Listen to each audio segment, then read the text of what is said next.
everything felt foreign to us. Our social class, our language, our religious knowledge, all of that set us apart. And I remember that walking into this family's beautiful home felt like stepping into a completely different world. Wow, thank you so much. I am so honored to be here with you this morning. I'd especially like to thank Elder Clark Gilbert and Vice President Justin Collings for inviting me to be here. It's not every day that a Jewish studies professor from Tulane University ends up in front of 5,000 students at BYU. It's also not every day that I get to trade in my New Orleans swamps for your beautiful snow-capped mountains. Wow.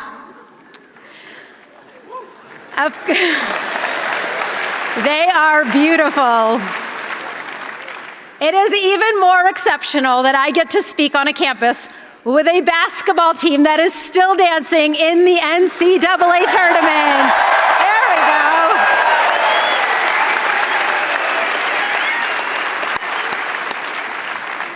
And while I missed my beignet this morning, I am looking forward to eating some of those famous tater tots for lunch. But while the culinary tastes of our cities might be a bit different, one thing that we certainly share is a belief in the power of education. And that is what I want to talk with you about today. 2/3 of Americans don't graduate college. Some of them never start, while some of them start but never finish. As a sociologist, my job is to understand why. And for over a decade, I have studied what helps and what hinders students on their path to graduation. Today, I want to share something surprising that my research has uncovered. Your religious commitments may have already helped you get here by providing the discipline, the structure, and access to social networks that boosted your grades in high school. And as it turns out, those very same commitments might be exactly what you need to cross that finish line to graduation. As I look out at this incredible and very large audience, I see more than individuals just pursuing a degree. I see the stories behind your journey. Many of you are the first in your families to attend college, guided by values of hard work, faith, and perseverance. These values are not just abstract ideas. They are foundational principles shaping your lives. I know that your faith isn't something that you practice only on Sundays.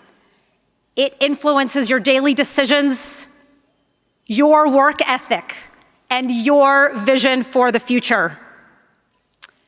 So today, I'm going to share some research with you about how young people who grow up with deep religious commitments, whom I call abiders in my academic work, are more likely to succeed in school and to graduate from college.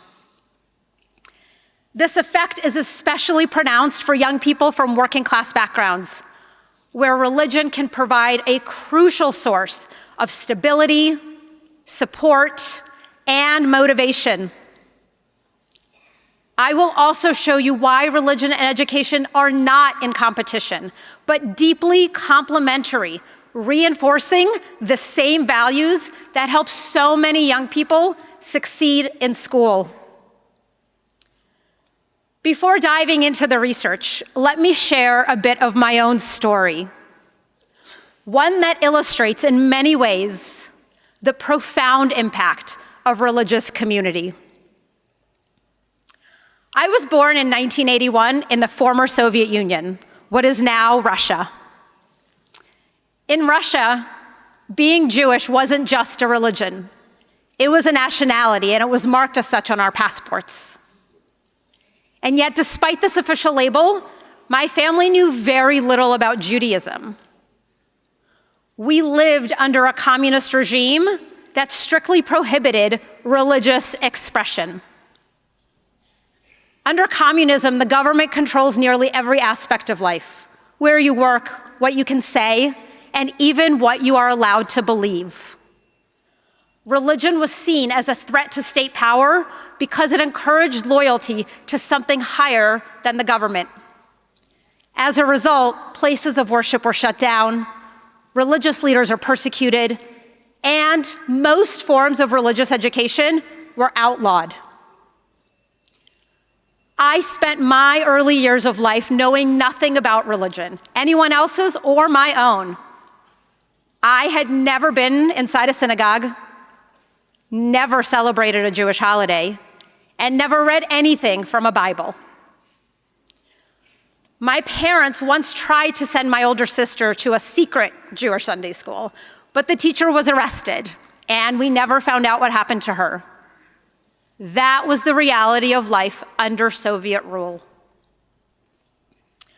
Like many Russian Jews, my parents became refuseniks, Jews who applied to emigrate but were denied by the government. You see, being a refusenik had profound consequences. The Russian government viewed emigration requests as an act of betrayal, branding refuseniks as disloyal citizens and potential enemies of the state. As a result, refuseniks and their families often faced significant personal, professional, and social repercussions. But my parents dreamed of raising their children in a place where they could openly practice Judaism. They had heard that America was a land of opportunity, a country where everyone was guaranteed the freedom to practice their religion, protected by the First Amendment, a freedom they had never experienced under Soviet rule. Finally, in 1988, when I was 7 years old, my family received permission to leave. Our journey took nearly 2 months. We passed through Austria and Italy before we were finally able to reach the US. When we arrived in Philadelphia, we had 4 suitcases, a few $100s, and no English. My parents had to start their lives completely from scratch. In Russia, they were highly educated engineers, but in America, they took low-paying jobs just to survive. My mother cleaned houses while my father worked as an entry-level engineer. And in the evenings, I accompanied them to their jobs cleaning office buildings, where I would dust some offices, take out the trash, before falling asleep on the lobby couch. Starting over in America was incredibly difficult, but it gave us something priceless: the freedom to connect with our Judaism for the very first time. With the support of Jewish organizations like the Jewish Federation and HIAS, the Hebrew Immigrant Aid Society, we were connected to resources to rebuild our lives. One of the biggest turning points for me was the opportunity to attend a Jewish school. With the help of generous scholarships, I was able to receive an education where I not only learned to read and learn math, but it also introduced me to Jewish traditions, prayers, Jewish history, and of course, Jewish children and their families, things that had been completely absent from my life in Russia. For the first time, we learned what it meant to be part of a religious community. 2 moments from my childhood stand out in particular. The first moment was during my first Passover Seder when I was 9 years old, an experience that showed me what it means to welcome the stranger. Passover is one of the most important Jewish holidays. It commemorates the Israelites' exodus from slavery in Egypt, a story central to Jews all over the world. Families gather for a special meal, retell the Exodus story, eat symbolic foods, sing joyful songs, and follow traditions that have been passed down from generation to generation. One of these traditions is that Jews are commanded to invite a stranger into their home, remembering that Jews too were once strangers in Egypt. At this particular Seder, my family were definitely the strangers. We had never met our hosts before. They had simply volunteered to welcome Russian Jewish immigrants like ourselves to Passover. Everything felt foreign to us. Our social class, our language, our religious knowledge, all of that set us apart.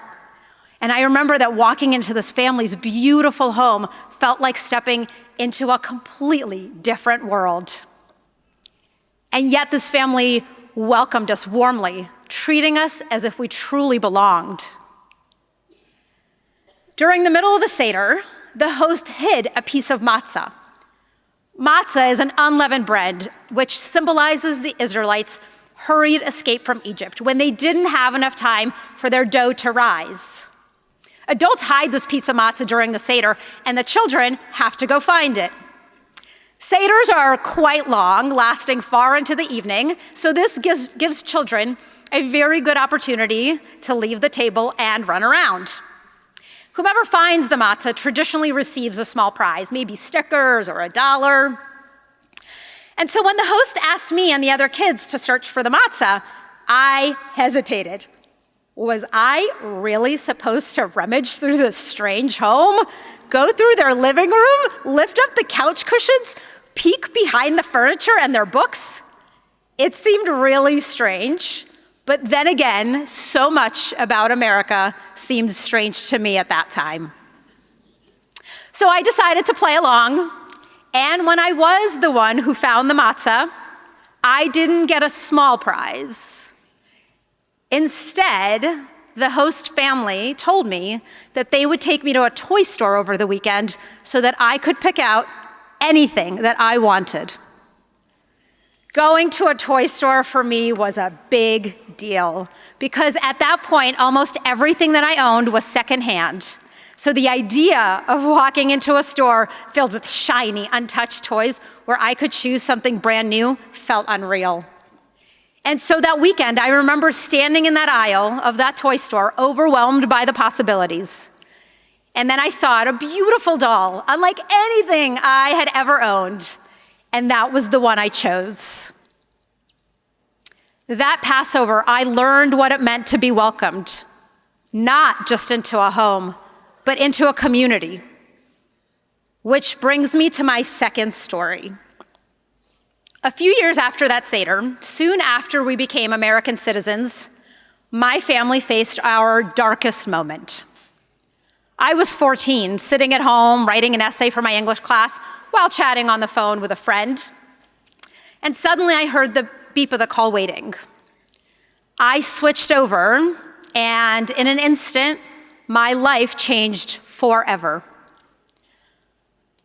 A driver had a seizure, lost control, and killed my dad. I was 14 years old and suddenly without a father. Losing a parent is always devastating, but for a financially struggling immigrant family, it could have been completely destabilizing. In an instant, my mother, sister, and I faced overwhelming loss and deep uncertainty about our future. But our Jewish community stepped in immediately. The very next morning, food began arriving at our doorstep. Home-cooked meals, bagels, casseroles, sent by people we barely knew. Our rabbi canceled all of his meetings and drove an hour to be with us, to sit by my mother's side. At my father's funeral, busloads of classmates, teachers, parents poured in. My school had even canceled classes so that anybody who wanted to attend could be there. In the days that followed, our home was never empty. Every morning at 6 a.m., students took hour-long shuttle rides to our house to help us hold a prayer service. You see, in Jewish tradition, you cannot hold these services alone. You need a minyan, a quorum of 10 people over the age of 13. This communal support wasn't random. It was part of a Jewish mourning ritual called Shiva. During Shiva, family members do not leave their home for 7 days. Instead, the community comes to them. The focus isn't on work or daily responsibilities. It's about grief, memory, healing. It is about being surrounded by people who share your sorrow. For an entire week, friends and community members sat with us, listened to us, and made sure that we never felt alone. This experience taught me something profound. Religious communities are not just about faith. They provide a safety net, a deep sense of belonging, and a structure that supports people in life's hardest moments. Unbeknownst to me at the time, these experiences became foundational touchstones for my academic career. Years later, while pursuing a PhD at Stanford University, I found myself drawn to questions about how religion might influence other aspects of life, particularly education. I had moved to Escondido Village, a housing complex for students at Stanford who had families. And as I spent time on the playgrounds with my daughter, I noticed something striking. Many of my neighbors, mostly Christian families, including several who were members of the Church of Jesus Christ of Latter-day Saints, structured their lives around their faith. Every Sunday morning, they piled into their cars and headed to church. I also saw them gathering for family home evening. Their homes were decorated with religious symbols, scripture verses in frames, Christian-themed children's books on coffee tables, and pictures of Jesus. It was clear that for these families, religion was not something that just happened on Sunday. They lived it, and they breathed it. Then one day, I came across a chart from the Pew Research Center that stopped me in my tracks. It showed that the United States is the only wealthy nation where a significant percentage of people pray every day. At the time, I was thinking a lot about how race and social class and gender shape educational outcomes. But as I spoke with my neighbors, I kept wondering, did their religious upbringing play a role in their academic trajectories? If religion was such a dominant force in American life, might it shape how young people behave in school? I assumed that there must be already a wealth of research on this topic.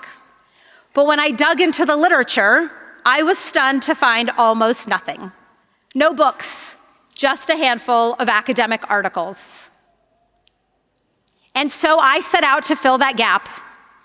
And after 6 years, I published my findings in a book titled God, Grades, and Graduation: Religion's Surprising Impact on Academic Success.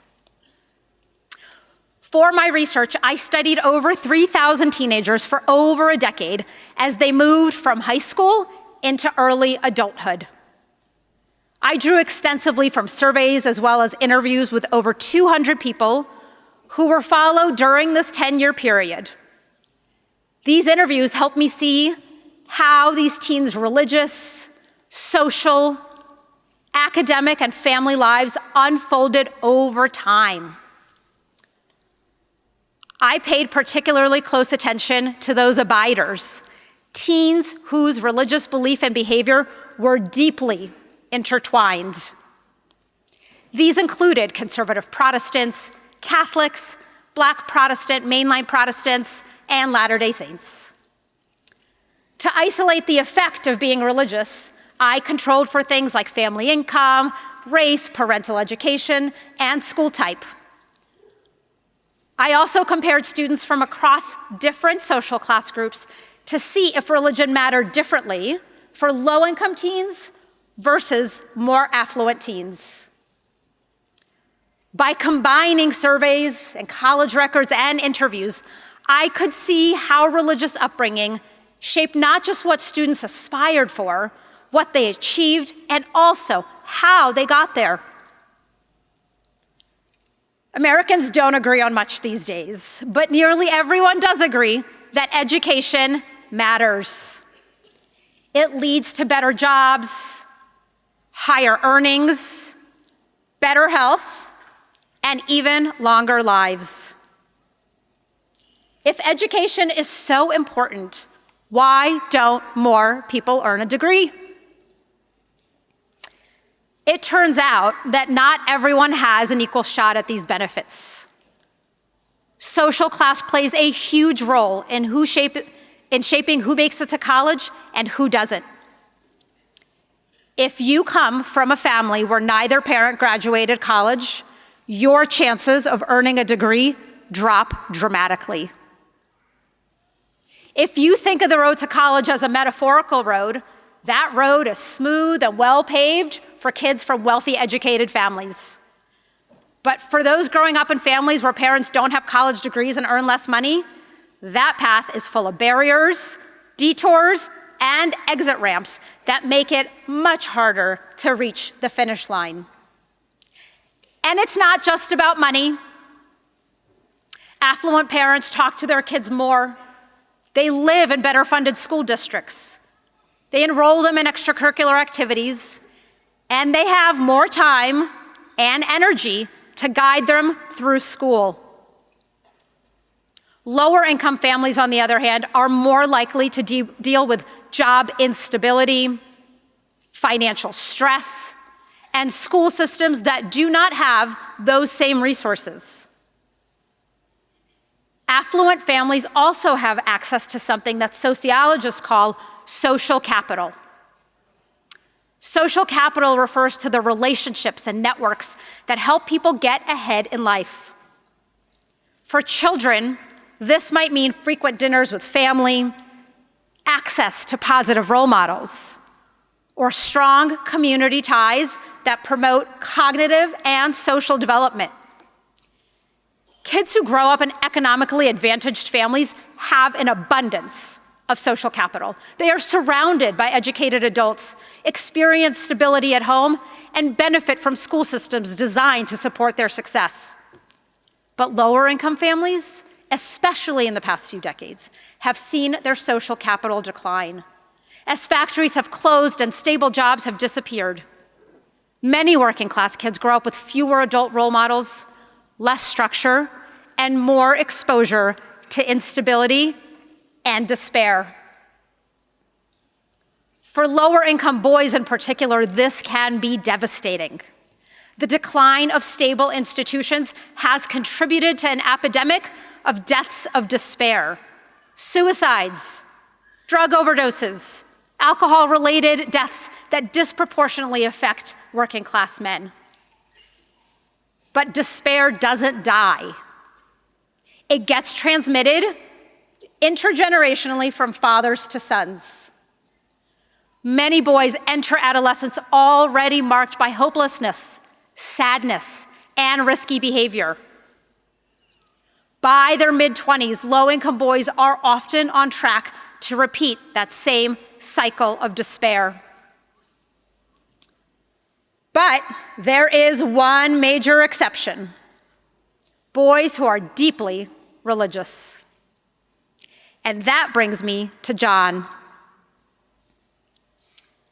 As a 16-year-old, John lived with his parents, his brother, and their 4 dogs near Jackson, Mississippi. John attended a public school where he played football and he was in the band, probably did a lot of things like you guys did in high school. On weekends, he went fishing and hunting with his grandparents. And to earn some money, he mowed people's lawns. His parents didn't have college degrees. They had vocational certificates, and together they earned about $50,000 in today's dollars. His father owned an auto repair shop while his mom worked as a bookkeeper and a substitute teacher.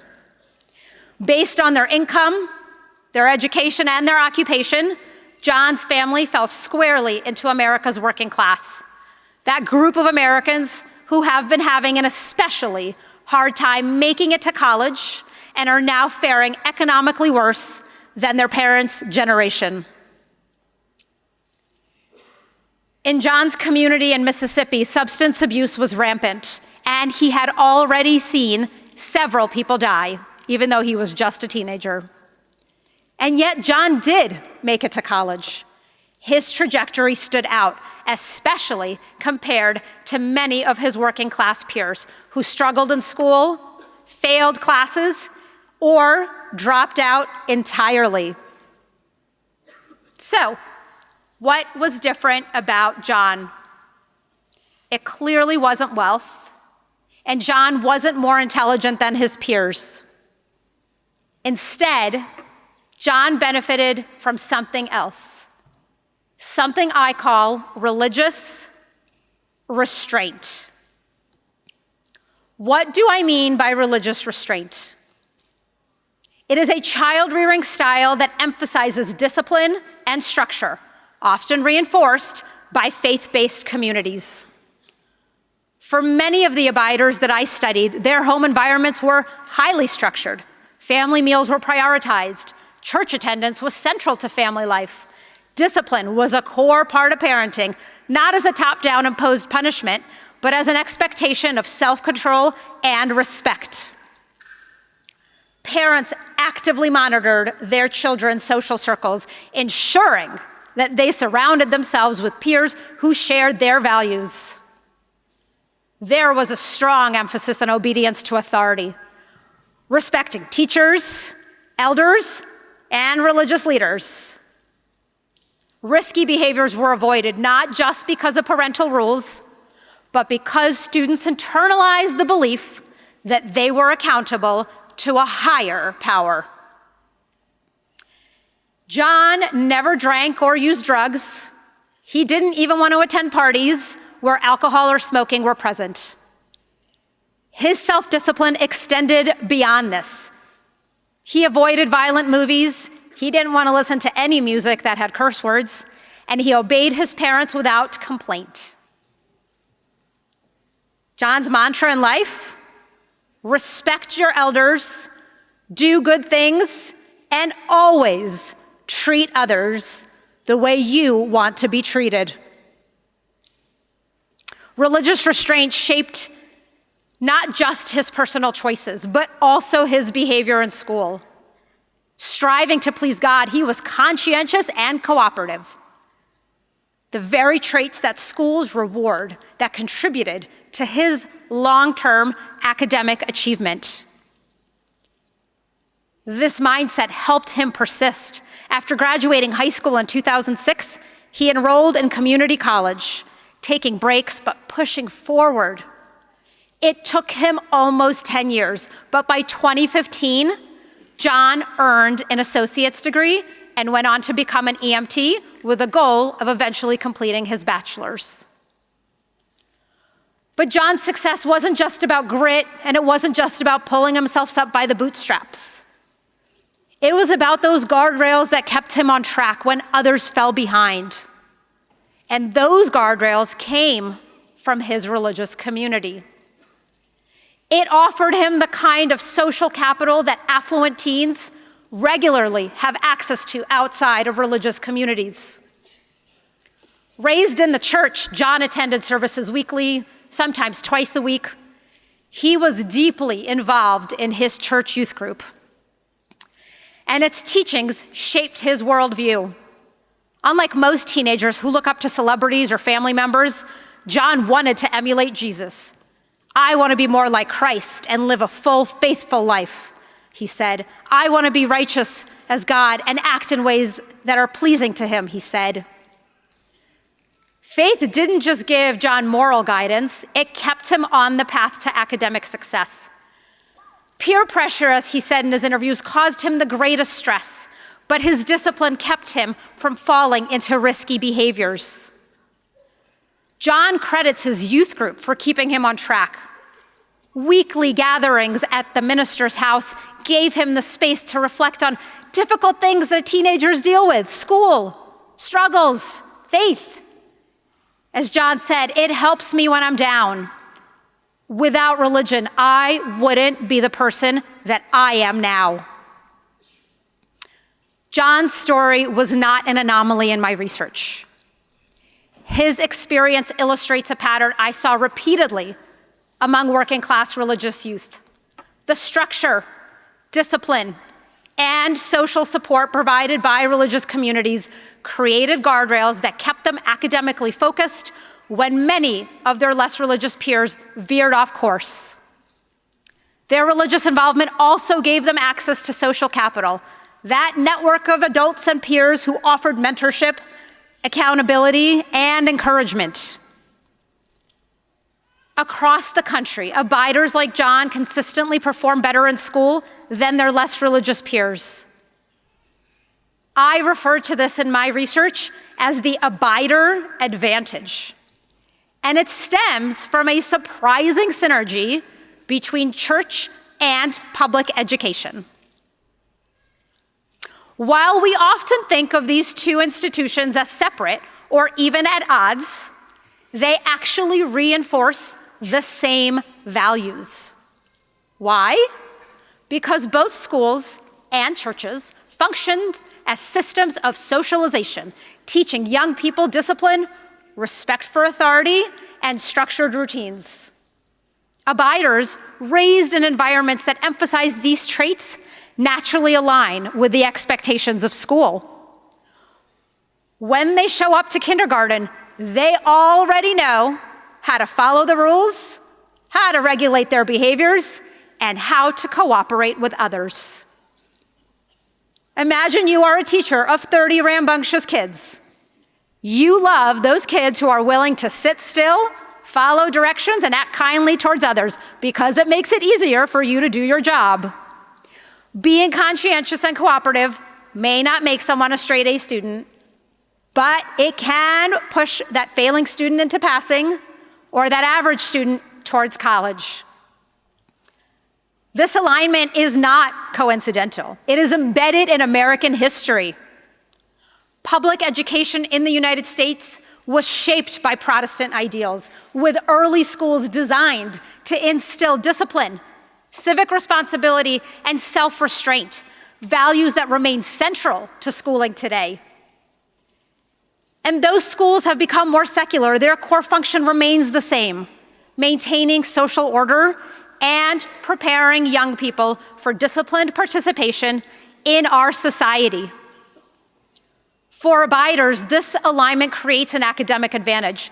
Their religious upbringing has already instilled those habits of obedience and self-regulation and kindness, those very qualities that schools reward. As a result, even abiders from less affluent backgrounds often outperform their less religious peers. Their faith does more than provide moral guidance. It equips them with that framework for success in an educational system that values structure and discipline, and a community that reinforces that very message. There is one more trend I want to share with you. The benefits of religious restraint and the guardrails it provides are not distributed evenly, because not everyone's road to college looks the same. Affluent students don't benefit from religious guardrails as much because they already have access to social capital through other social institutions. Their road to college is already smooth, and the rails are already installed. But for lower income kids whose road to college is bumpy and filled with potholes and off-ramps, they are the ones who benefit the most from religious restraint to stay on track. What I've shared with you today isn't just about numbers, theories, or abstract sociological concepts. It is about real lives. For many of you, these experiences may feel deeply familiar.